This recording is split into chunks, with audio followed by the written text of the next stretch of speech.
1951 সালের পর আর কোনো জনগণনা হয়নি। প্রতি 10 বছর অন্তর গণনা হওয়ার কথা, কিন্তু তা হয়নি।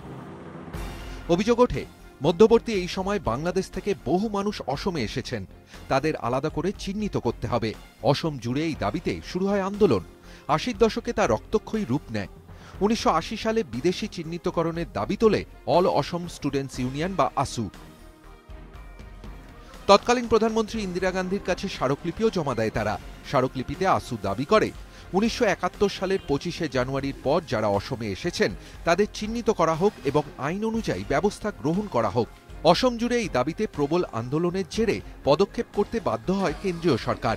অনুপ্রবেশ ইস্যুতে আলাদা করে আদালত গঠনের উদ্যোগ নেওয়া হয়, কিন্তু তারপরেও বিষয়টি সেভাবে গতি পায়নি। শেষ পর্যন্ত 2005 সালে নাগরিক পঞ্জি সংশোধনে প্রথম পদক্ষেপ করা হয়। কেন্দ্রীয় সরকার, অসম সরকার এবং আসুর মধ্যে ত্রিপাক্ষিক বৈঠক হয়। বৈঠকে ঠিক হয় 1951 সালের জনগণনাকে ভিত্তি করে আগামী 2 বছরের মধ্যে নাগরিক পঞ্জি সংশোধনের কাজ শেষ করতে হবে। কিন্তু সেই কাজ দীর্ঘদিন ধরে চললেও তা তেমন গতি পায়নি। 2010 সালে পাইলট প্রজেক্টের কাজ শুরু হয়, কিন্তু অল অসম মাইনরিটি স্টুডেন্টস ইউনিয়নের প্রবল বিক্ষোভে সেই কাজও স্থগিত হয়ে যায়।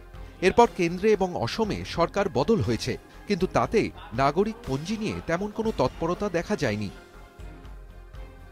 অসম পাবলিক ওয়ার্কস নামে একটি স্বেচ্ছাসেবী সংগঠনের আবেদনে বিষয়টি গিয়ে পৌঁছয় সুপ্রিম কোর্টে। নাগরিক পঞ্জি সংশোধনে দেরি করায় শীর্ষ আদালতে তীব্র ভৎসনার মুখে পড়ে কেন্দ্র ও অসম সরকার। কাজ দেখভালের জন্য একটি কমিটিও গড়ে দেয় সুপ্রিম কোর্ট। নির্দেশ দেয় 2016 সালের 1 জানুয়ারির মধ্যে নাগরিক পঞ্জি সংশোধনের কাজ শেষ করতে হবে, কিন্তু তারপরেও সময় কাজ শেষ হয়নি। অবশেষে সুপ্রিম কোর্টের আরেক দফা ভৎসনার মুখে পড়ে 2017-র 31শে ডিসেম্বর রাতে সংশোধিত নাগরিক পঞ্জির প্রথম তালিকা প্রকাশ করে অসম সরকার। কিন্তু তা প্রকাশের পরই বিতর্ক।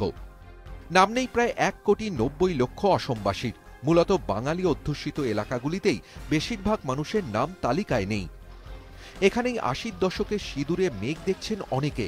অভিযোগ উঠছে, বাঙালি ভাষীদের অসম থেকে বিতাড়িত করতেই চক্রান্ত করা হচ্ছে। যদিও সমস্ত আশঙ্কাই অমূলক দাবি করে সমস্ত অভিযোগ উড়িয়ে দিয়েছে কেন্দ্র ও অসম সরকার। Bureau report, ETV news Bangla.